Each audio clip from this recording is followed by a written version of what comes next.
দেশে বেড়েই চলেছে ডেঙ্গুর প্রকোপ। একদিনে সর্বোচ্চ শনাক্ত মৃত্যুর রেকর্ড, মোট 158 জনের প্রাণহানি।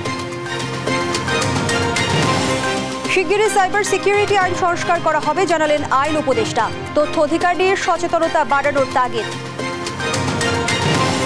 স্বৈরাচারে দোসররা প্রশাসনে থাকায় মানুষ নিরাপত্তাহীনতায় ভুগছে বলছে বিএনপি। অস্থিতিশীলতার ষড়যন্ত্র প্রতিহতের ঘোষণা। সাগররণী হত্যাকাণ্ড ধামাচাপা দিতে র্যাবকে তদন্তভার, অভিযোগ বাদী পক্ষের। পিবিআইকে দায়িত্ব দিতে শিগগিরই আবেদন। এবং জনগণ সাকিবের উপর চড়াও হলে সামলানো কঠিন, মন্তব্য ক্রীড়া উপদেষ্টার। জনগণের কাছে নিজের অবস্থান পরিষ্কারের আহ্বান।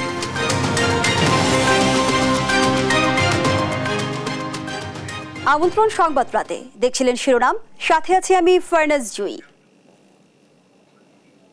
এবারে বিস্তারিত।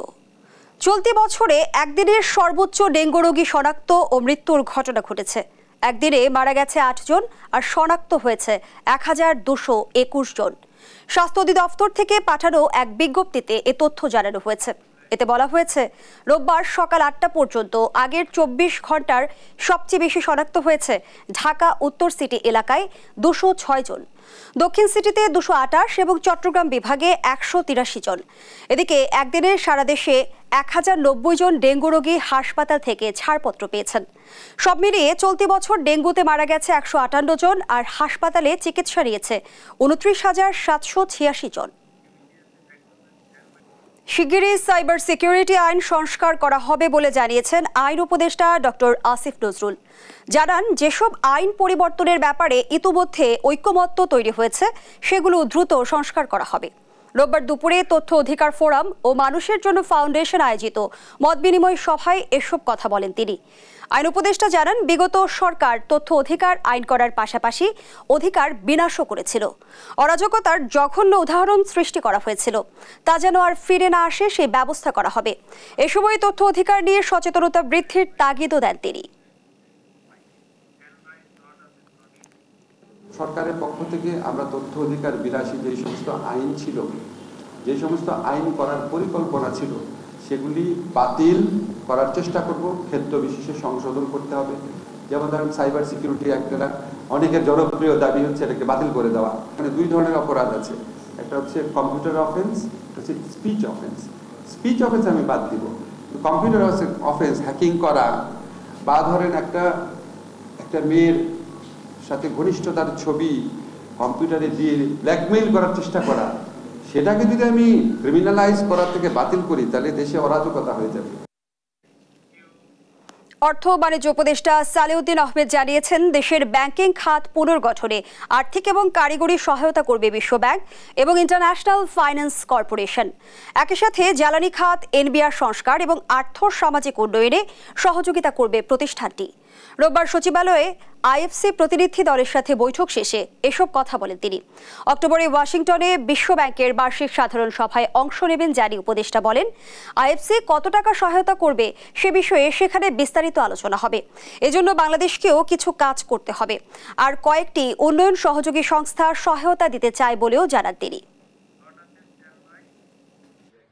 আইএফসি আসছিল এবং বিশ্বব্যাংক কি কি কাজে সহায়তা দেবে আমরা এর আগেও আলোচনা করেছি। আমাদের financial sector reform, NBR reform, এগুলো নিয়ে আলাপ হয়েছে। আর আইএফসির সাথে প্রাইভেট ইনভেস্টমেন্ট, প্রাইভেট সেক্টর কীভাবে এখানে বিশদ আলোচনা করেছি এবং ওরা ওদের সহায়তা, কারিগরি সহায়তা এবং আর্থিক সহায়তা দেওয়ার ব্যাপারে ফার্দার অক্টোবরে যখন আমি যাব সেটা আমরা আরো আলোচনা করব। উপদেষ্টা নিয়োগে প্রধান উপদেষ্টার আরো সতর্ক হওয়া উচিত ছিল বলে মন্তব্য করেছেন বিএনপির স্থায়ী কমিটির সদস্য হাফিজ উদ্দিন আহমদ। পার্বত্য এলাকায় অস্থিরতা তৈরিতে ভারত কোনো উস্কানি দেবে না বলেও প্রত্যাশা তার। আর দুর্গাপূজাকে কেন্দ্র করে দেশকে অস্থিতিশীল করার চেষ্টা সফল হবে না বলে জানান স্থায়ী কমিটির আরেক সদস্য গয়েশ্বর চন্দ্র রায়। সাইফুল রিপনের প্রতিবেদন। ঢাকা রিপোর্টার্স ইউনিটিতে বর্তমান রাজনৈতিক প্রেক্ষাপটে রাষ্ট্র বিনির্মাণে মুক্তিযোদ্ধাদের করণীয় শীর্ষক আলোচনায় দেশ পরিচালনায় মুক্তিযোদ্ধাদের সাথে কোনো পরামর্শ না করায় অন্তর্বর্তী সরকারের প্রতি ক্ষোভ জানান বক্তারা। কোনো ভূমিকা রাখার সুযোগই দিচ্ছে না। বিএনপি নেতাদের দাবি, প্রশাসনে স্বৈরাচারের দোসররা বসে থাকায় দেশের মানুষ এখনো নিরাপত্তাহীনতায় ভুগছে। অন্তর্বর্তী সরকারকে সুনির্দিষ্ট পথে হাঁটার আহ্বানও জানান তারা। দুটো রোডম্যাপ আমরা অবিলম্বে চাই, একটা হচ্ছে সংস্কার রোডম্যাপ আর একটা হচ্ছে নির্বাচনী রোডম্যাপ। বিএনপির স্থায়ী কমিটির সদস্য মেজর অবসরপ্রাপ্ত হাফিজউদ্দিন আহমদ বীর বিক্রম বলেন, অন্তর্বর্তী সরকারের ওপর সজাগ দৃষ্টি রাখছে বিএনপি। প্রফেসর ইউনূস বাংলাদেশের কৃতি সন্তান, অত্যন্ত বিনয়ের সাথে বলতে চাই তার আরো কেয়ারফুল হওয়া উচিত ছিল। এই উপদেষ্টা পরিষদের অর্ধেকেরও বেশি তারা এই বিপ্লবী চেতনা ধারণ করেন না। তারা আগের সরকারগুলোকে সাহায্য করেছেন, 111 সময়ও করেছেন। পার্বত্য এলাকায় অস্থিরতা তৈরিতে উস্কানি না দিতে ভারতের প্রতি আহ্বানও জানান তিনি। আমি আশা করব আমাদের প্রতিবেশী রাষ্ট্র তাদেরকে আর উস্কানি দেবে না, তাদেরকে ট্রেনিং দিয়ে অস্ত্র হাতে আবার হিল ট্রাক্সের মধ্যে ঢুকাবার চেষ্টা করবেন না। যদি তাহলে করতে হয়, সারা জাতি আমরা যুদ্ধ করার জন্য প্রস্তুত আছি। প্রত্যেকটি স্কুলে যে বিএনসিসি আছে, কলেজে, ইউনিভার্সিটিতে সকল ছাত্রকে সামরিক প্রশিক্ষণ দেওয়া হবে।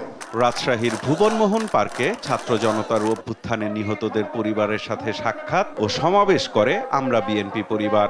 এ সময় দলের সিনিয়র যুগ্ম মহাসচিব রুহুল কবির রিজভী বলেন, দেশকে অস্থিতিশীল করতে চাইলে পরিণাম ভালো হবে না। বাংলাদেশের মানুষ তারা অদম্য সাহসী এবং বীরের জাতি। এরা কিভাবে নিজের দেশকে পরিচালনা করবে, কাকে নির্বাচিত করবে, সেই অধিকারটুকু তারা জানে, সেই অধিকারে তারা বিশ্বাসী। এদিকে জিয়া মঞ্চের 31তম প্রতিষ্ঠা বার্ষিকী উপলক্ষে বিএনপির প্রতিষ্ঠাতা জিয়াউর রহমানের সমাধিতে শ্রদ্ধা জানান স্থায়ী কমিটির সদস্য গয়েশ্বর চন্দ্র রায়। পরে সাংবাদিকদের সাথে কথা বলেন তিনি। 5ই আগস্টে যারা পরাজিত শক্তি তারা বসে নেয়, তারা হয়তো একটা স্যাবোটাইজ করার চেষ্টা করবে।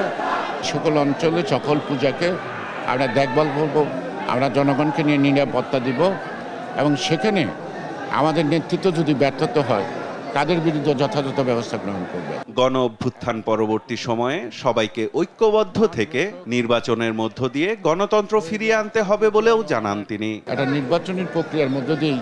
সাইফুল রিপন, দেশ টিভি, ঢাকা। আগামী 1 অক্টোবর থেকে শ্রম ঘন এলাকায় শ্রমিকদের জন্য টিসিবির ন্যায্য মূল্যের পণ্য বিক্রি শুরু হবে বলে জানিয়েছেন শ্রম ও কর্মসংস্থান উপদেষ্টা আসিফ মাহমুদ সজীব ভুঁইয়া। দুপুরে সচিবালয়ে শ্রমিক কল্যাণ ফাউন্ডেশনের গ্রামীণ ফোনের চেক গ্রহণ অনুষ্ঠানে একথা জানান তিনি।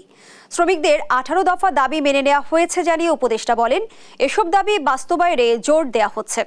দু এক জায়গা বাদে সব কলকারখানায় শ্রমিকরা কাজে ফিরেছে। কেউ শ্রমিকদের উস্কানি দিলে ব্যবস্থা নেওয়ার হুঁশিয়ারিও দেন তিনি। ওনারা চেষ্টা করছেন শ্রমিকদেরকে বোঝানোর, কিন্তু কিছু জায়গায় আমি অযৌক্তিকই বলবো, কিছু জায়গায় শ্রম আইনের বহির্ভূত কিছু দাবি আছে, সেগুলো তো আমরা অ্যাকোমোডেট করতে পারবো না, কারণ সেখানে একটা আইন আছে এবং এর বাইরেও কিছু জায়গায় ক্রিমিনাল অফেন্সের খবর আমরা পাচ্ছি এবং সেক্ষেত্রে আমরা আগেই বলে দিয়েছিলাম যে এক্ষেত্রে যারা আইন ভঙ্গ করবে তাদেরকে তো অবশ্যই আইনানুগ ব্যবস্থা তাদের বিরুদ্ধে নিতে হবে।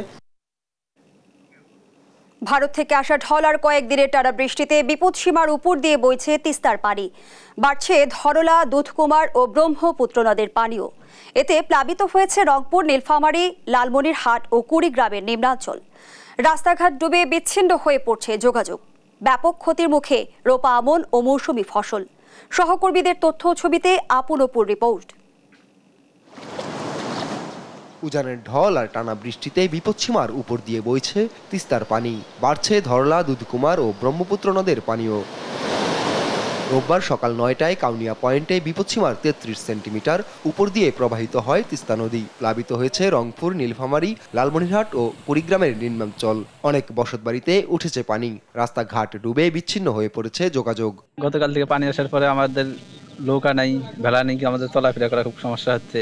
বাচ্চা কাচ্চা নিয়ে খুব সমস্যা, বাড়ির রান্নাঘর তলে গেছে, টিবল, হাঁস মুরগি ভাসি যায়, গরু ছাগল নিয়ে সমস্যা, সবকিছু মানে সমস্যা। একটু পানি ঢেকুশ হইলেই আমাদের রাস্তার মধ্যে এক কোমর পানি, আমরা কোথায় যাব? পানির চাপ বেড়ে যাওয়ায় বন্যা নিয়ন্ত্রণ বাঁধগুলো ঝুঁকিতে। বন্যা ও ভাঙন আতঙ্কে দিন পার করছে উত্তরের জেলাগুলোর নদী তীরবর্তী মানুষ। পানিতে তলিয়ে গেছে রোপা আমন সহ মৌসুমী সবজি ক্ষেত, দেখা দিয়েছে গবাদি পশুর খাদ্য সংকট। মনে করেন বৃদ্ধ মানুষের সমস্যা, গরু ছাগলের সমস্যা, বিভিন্ন ধরনের সমস্যা পড়ে গেছি আমরা এই পানি হঠাৎ আসার কারণে। আমার 2.5 একর মাটির ধান তলে গেছে। হ্যাঁ, ধান পাওয়া যাবে কি না যাবে এটা কোনো উদ্দেশ্য নেই। এদিকে চাঁপাইনবাবগঞ্জের পদ্মা ও মহানন্দা সহ অন্য নদীতেও বেড়েছে পানি। নিম্নাঞ্চল ডুবে তলিয়েছে ঘরবাড়ি, ব্যাপকভাবে ক্ষতিগ্রস্ত আউশ ধান সহ শাকসবজি ক্ষেত। আমাদের ফসল এ পর্যন্ত মেলা কিছু ডুবেছে, শাক সবজি এবং কলা, বেগুন, তোড়া যাই কিছু ছিল। বন্যা এবছর যে ভাঞ্জা আছে, অন্য বছর এরকম দীর্ঘস্থায়ী ভাঞ্জা ছিল না।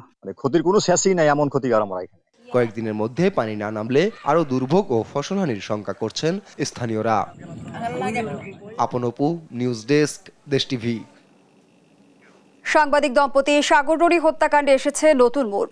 নতুন করে অ্যাডভোকেট শিশির মনিরকে আইনজীবী নিয়োগ দিয়েছে বাদীপক্ষ। রনির ভাই বলেন, মামলা দ্রুত নিষ্পত্তির জন্য এই সিদ্ধান্ত তাদের। পরিবর্তিত পরিস্থিতিতে মামলাটি নিষ্পত্তির আশা জানান এই আইনজীবী। তবে যাদের বিরুদ্ধে অভিযোগ আছে তাদের বিচারের মুখোমুখি করা হবে বলেও জানান তিনি। সাবরিনা মজুমদারের রিপোর্ট।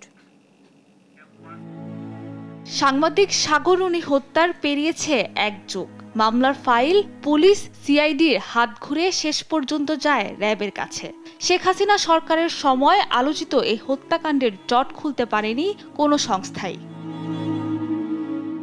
5 আগস্ট দেশের রাজনৈতিক প্রেক্ষাপট বদলালে প্রধান উপদেষ্টার কণ্ঠেও ধ্বনিত হয় সাংবাদিক দম্পতি সাগর সরোয়ার ও মেহেরুন রনি হত্যাকাণ্ডের ন্যায় বিচার। এতে নতুন করে আশার আলো দেখছেন সাগর রনির স্বজন ও সহকর্মীরা। সাংবাদিক সাগর রনি হত্যাকাণ্ড সহ বহুল আলোচিত 5টি হত্যাকাণ্ডের তদন্ত ও বিচার অগ্রাধিকার ভিত্তিতে ও দ্রুততম সময়ে নিষ্পত্তির জন্য সহায়তা প্রদান করা হচ্ছে। এমন পরিস্থিতিতে মামলার বাদী রুনির ভাই নওশের রোমান নিয়োগ দিয়েছেন নতুন আইনজীবী। রোববার সুপ্রিম কোর্ট প্রাঙ্গণে সাংবাদিকদের মুখোমুখি হয়ে তিনি বলেন, এই হত্যাকাণ্ড ধামাচাপা দিতে তৎকালীন সরকার তদন্তের দায়িত্ব দেয় র্যাবকে। তদন্তকারী সংস্থা ওরা আসলে আমার মনে হয় না ঠিকমতো কোনো তদন্ত করেছে, এবং শুরুর দিকে কিন্তু ওরা কথা বলতো, এবং তারপরে কিন্তু আপনাদের সাথেও কিন্তু কথা তদন্তকারী সংস্থা বলেনি, কারণ তারা এটা নিয়ে কোনো তদন্ত আসলে করেনি। এবং আমাদের কাছে মনে হয় যে তদন্তকারী সংস্থা র্যাবকে দেওয়া হয়েছিল মামলাটা, যেন এটা ধামাচাপা দেওয়ার যে প্রক্রিয়াটা, যেহেতু তাদের প্রতি আসলে মানুষ একটা ভীতি কাজ করে, এটা যেন সম্পন্ন হতে পারে এর জন্য। মামলাটি দ্রুত নিষ্পত্তি করতে কাজ করার কথা জানিয়েছেন এ মামলায় নতুন নিয়োগ পাওয়া আইনজীবী শিশির মনির। জানান, নতুন করে পিবিআইকে তদন্তের দায়িত্ব দিতে আবেদন করা হবে। এখন যে আছে র্যাব করছেন, বাংলাদেশে আপাত অর্থে আমাদের জানা মতো সবচেয়ে এফিশিয়েন্ট তদন্ত সংস্থা হলো PBI, police bureau of investigation. আমরা পরামর্শ করেছি, প্রাথমিক আলোচনা করেছি, আমরা চাইব এই তদন্তটি সবচাইতে দক্ষ টিম পিবিআই কর্তৃক তদন্ত হোক এবং স্বল্প সময়ের মধ্যে সবকিছু আদালতের সামনে উন্মোচিত হোক। 2012 সালের 11 ফেব্রুয়ারি রাতে ঢাকার পশ্চিম রাজাবাজারে নিজ বাসায় খুন হন সাগর সরোয়ার ও মেহেরুন রনি। তৎকালীন স্বরাষ্ট্রমন্ত্রী সাহারা খাতুন 48 ঘন্টার মধ্যে অপরাধীদের গ্রেপ্তারের আশ্বাস দিলেও পেরিয়ে গেছে 1 যুগ। সাবরিনা মজুমদার, দেশ টিভি, ঢাকা। অরিয়ন গ্রুপের দুর্নীতি ও অনিয়ম নিয়ে সংবাদ প্রচার করায় দেশ টিভির বিরুদ্ধে মামলার প্রতিবাদে মানববন্ধন করেছে গণমাধ্যম কর্মীরা। একই সঙ্গে ইন্ডিপেন্ডেন্ট টিভির বিরুদ্ধে মামলারও প্রতিবাদ জানান তারা। অরিয়ন গ্রুপকে 48 ঘন্টার মধ্যে মামলা তুলে নেওয়ার আলটিমেটাম দেন সাংবাদিক নেতারা। ঢাকা রিপোর্টার্স ইউনিটি ও তিতুমির কলেজ সাংবাদিক সমিতির আলাদা কর্মসূচিতে এই আলটিমেটাম দেন তারা। নূপুর মাহমুদকে সঙ্গে নিয়ে জান্নাতুল মোহনার প্রতিবেদন। খেলাপি ঋণের পরিমাণ 11,500 কোটি টাকা। সম্প্রতি ওরিয়ন গ্রুপের বিদ্যুৎ কেন্দ্র ও গুলিস্তান যাত্রাবাড়ি ফ্লাইওভারের দুর্নীতির খবর প্রকাশ করায় দেশ টিভির বিরুদ্ধে 500 কোটি টাকা করে 2টি মানহানির মামলা করে প্রতিষ্ঠানটি। একই সঙ্গে মামলা করা হয় ইন্ডিপেন্ডেন্ট টেলিভিশনের বিরুদ্ধেও। এর প্রতিবাদে রোববার সকালে ঢাকা রিপোর্টার্স ইউনিটি আয়োজিত মানববন্ধনে অংশ নেয় বিভিন্ন প্রতিষ্ঠানের গণমাধ্যম কর্মীরা। হয়রানিমূলক মামলা দিয়ে গণমাধ্যমের কণ্ঠরোধ করা যাবে না বলে হুঁশিয়ারি দেন সাংবাদিক নেতারা। যে কোনো পরিস্থিতিতে, যে কোনো অবস্থায় সকল সাংবাদিককে এই দুর্নীতির বিরুদ্ধে অবস্থান নিতে হবে। যে প্রতিষ্ঠান মামলা করেছে, অবাক করার বিষয় হচ্ছে এই প্রতিষ্ঠান আসলে এই দেশে দুর্নীতির প্রতীক বলা যায়। এই দেশে একটি ব্যাংক ছিল, ওরিয়েন্টাল ব্যাংক। আপনারা খোঁজেন যে এই ব্যাংকটা এখন কোথায় আছে, কোথায় গেল, একটি ব্যাংক গিলে খেয়ে ফেলেছিল। রিপোর্টাররা দেশের জন্য কাজ করে, তারা প্রফেশনাল রিপোর্ট করে, তাদের বিরুদ্ধে মিথ্যা মামলা হামলা করলে সাংবাদিকরা বসে থাকবে না। অন্যায়ের বিরুদ্ধে সাংবাদিকদের যে লেখনী সেটি কখনোই থামবে না। মুক্ত ও স্বাধীন গণমাধ্যম নিশ্চিতে বর্তমান সরকারকে এগিয়ে আসার আহ্বান জানান তারা। পাশাপাশি ওরিয়ন গ্রুপকে মামলা তুলে নেয়ার আলটিমেটাম দেন নেতারা। একটি রাষ্ট্রীয় সংস্কার চলছে, একটি অবকাঠামোগত পরিবর্তন হয়েছে, কিন্তু সেই পরিবর্তনের মধ্য দিয়ে এই ধরনের মামলা করার সাহস তারা কোথায় পেল? আমি মাননীয় আদালতের কাছে আবেদন জানাতে চাই, এই মামলাকে খারিজ করে দিন। প্রত্যেকটা সাংবাদিক সদস্যের পাশে আছে তাদের পেশাগত দায়িত্ব পালনে, স্বাধীন পরিবেশের জন্য, তাদের নিরাপত্তার জন্য, তাদের বাক স্বাধীনতা প্রতিষ্ঠার জন্য।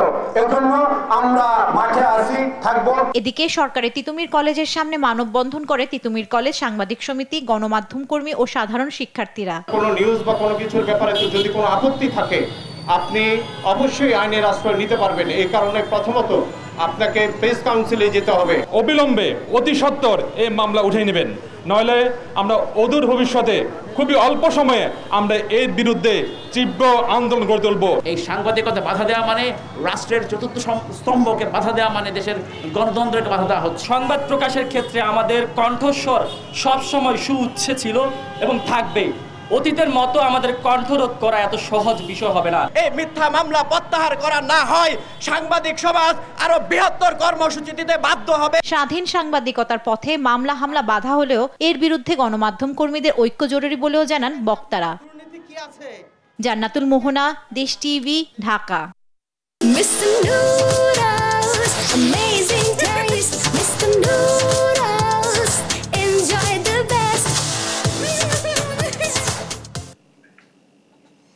কর্মস্থলে অনুপস্থিত পুলিশ সদস্যদের বিরুদ্ধে ব্যবস্থা নেয়ার প্রক্রিয়া শুরু হয়েছে বলে জানিয়েছেন ডিএমপি কমিশনার মোহাম্মদ মাইনুল হাসান। জানান, রাজধানীর আইন শৃঙ্খলা পরিস্থিতি উন্নয়নে পুলিশ নতুন উদ্যোগে কাজ শুরু করেছে। সকালে পল্টন আউটার স্টেডিয়ামে ক্রাইম রিপোর্টার্স অ্যাসোসিয়েশন ক্র্যাব আয়োজিত ওয়ালটন ক্র্যাব ক্রীড়া উৎসব 2024 উদ্বোধন অনুষ্ঠানে একথা বলেন ডিএমপি কমিশনার। মাদক, সন্ত্রাস ও অস্ত্রধারীদের বিরুদ্ধে অভিযান চলছে জানিয়ে তিনি বলেন, রাজনৈতিক পট পরিবর্তনের পর বেশ কয়েকজন শীর্ষ সন্ত্রাসী কারামুক্ত হয়েছে। তারা নতুন করে অপরাধে জড়ালে ব্যবস্থা নেওয়ার হুঁশিয়ারিও দেন ডিএমপি কমিশনার। যোগদান যেটি করেননি একেবারেই মিনিমাম নাম্বার, আর যে যারা যোগদান করেননি তাদের বিষয়ে তো প্রয়োজনীয় ব্যবস্থা নেওয়া হবে, এগুলো চলছে, কাজ চলছে। যারা ইতিমধ্যে মুক্তি পেয়েছেন তারা দীর্ঘ জেল টার্ম করে তারা আদালতের আদেশের মাধ্যমে আসছেন, তো তারা আমাদের সার্ভিলেন্সে আছেন, তারা যদি নতুন করে অপরাধে যুক্ত হন অবশ্যই নতুন করে আইনের ব্যবস্থা হবে। প্রস্তাবিত স্বাস্থ্য সুরক্ষা আইনে রোগী ও চিকিৎসক সহ স্বাস্থ্য খাতের কোনো পক্ষই সন্তুষ্ট নয়। আইনটি পাশের আগে সংস্কারের দাবি জানিয়েছেন চিকিৎসক, আইনজীবী সহ সংশ্লিষ্টরা। রোববার ঢাকা বিশ্ববিদ্যালয়ের কলা ভবনে alliance for health reform Bangladesh ও বাংলাদেশ হেলথ রিপোর্টার্স ফোরাম আয়োজিত পর্যালোচনা সভায় এসব কথা বলেন বক্তারা। হাসান মাহমুদের রিপোর্ট। প্রস্তাবিত স্বাস্থ্য সুরক্ষা আইন বাস্তবায়নের প্রতিবন্ধকতা ও করণীয় বিষয়ে আইনটি পর্যালোচনার সভার আয়োজন করে অ্যালায়েন্স ফর হেলথ রিফর্ম ও বাংলাদেশ হেলথ রিপোর্টার্স ফোরাম। রোববার ঢাকা বিশ্ববিদ্যালয়ের কলা ভবনের সভায় নিজেদের মতামত তুলে ধরেন স্বাস্থ্য খাতের বিভিন্ন অংশীজনরা। অনুষ্ঠানে সুপ্রিম কোর্টের আইনজীবী শিশির মোহাম্মদ মুনির অভিযোগ করেন, স্বাস্থ্যসেবা সুরক্ষার নামে আইনটিতে রোগী, চিকিৎসক কোনো পক্ষই সুরক্ষা পায়নি। আইনটি আস্থাহীনতা তৈরি করবে বলে শঙ্কা প্রকাশ করেন তিনি। নেগলিজেন্সের কারণে কোনো মানুষকে অবশ্যই কোমরে দড়ি লাগানো উচিত নয়। আগে তো নেগলিজেন্স ডিটারমিন করতে হবে। Doctors redressal at the same time patient রিড্রেসালের প্রপার সিস্টেম চ্যানেলিং করতে হবে। অন্যথায় এটা কোনোভাবেই এই অনাস্থার পরিবেশ নিয়ে তার চিকিৎসা করা যায় না। প্রস্তাবিত আইনে মোবাইল কোর্ট পরিচালনার বিধান রাখার সমালোচনা করেন চিকিৎসক ও মিডিয়া ব্যক্তিত্ব আব্দুল নূর তুষার। কোন মোবাইল কোর্টের লোক যদি ঢুকে আমাকে অন্যায়ভাবে আক্রান্ত করে আমি রিড করতে পারবো না। একটা ডাক্তারের স্বাস্থ্যের সুরক্ষা থাকতে হবে না? একটা ডাক্তার সাহেব সংক্রামক ব্যাধির জন্য চিকিৎসা দিবেন, তারা বলছে বাংলাদেশের সকল হাসপাতালে সংক্রামক ব্যাধির চিকিৎসা দিতে হবে। আপনারা যে কোনো ইনফেকশন ডিজিজ হসপিটালে যাবেন, সংক্রামক ব্যাধির চিকিৎসা পৃথিবীর সব হাসপাতাল দেয় না। আইনটি লেখার আগে গবেষণা ও স্বাস্থ্য খাতের সব অংশীজনদের সঙ্গে আলোচনা করা হয়নি বলে অভিযোগ করেন বক্তারা। আমাদের দেশের যে চিকিৎসক আছেন সবসময় তাদের কাছে অনেক সময় পৌঁছতে পারছেন না রোগী, সেক্ষেত্রে তাদেরকে আমরা কাউন্সিলিং এর যদি ব্যবস্থা করি, কিভাবে করব? তো কাউন্সিলিং এর ব্যবস্থা করতে গেলে একজন রেজিস্টার্ড ফার্মাসিস্টের ইনকর্পোরেশন লাগবে। আপনি একটা ওষুধ যে ডিসপেন্স করবেন টু দ্য পেশেন্ট, ওই জায়গাতে তো ঠিক নাই, কারণ ওই সিস্টার রুগীকে ক্যাথেটারও করতেছে, ব্যান্ডেজও করতেছে, আবার হসপিটালে ওষুধও দিচ্ছে। এই আইনের কোথাও প্রিমোডিয়াল এবং প্রাইমারি প্রিভেনশনের কথা উল্লেখ করা হয়নি। উল্লেখ করা হচ্ছে সেকেন্ডারি এন্ড টারশিয়ারি প্রিভেনশন। স্বাস্থ্য সুরক্ষা আইনটি প্রণয়নের আগে সব পক্ষের সঙ্গে আলোচনার আহ্বান জানান বক্তারা। হাসান মাহমুদ, দেশ টিভি, ঢাকা।